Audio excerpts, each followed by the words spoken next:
Kabisote, kabisote, kabisote.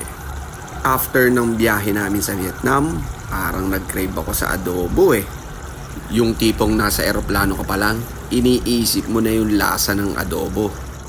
Adobo with Sprite nga pala tong lulutuin natin ngayon, kabisote. Halika, samahan nyo na ako.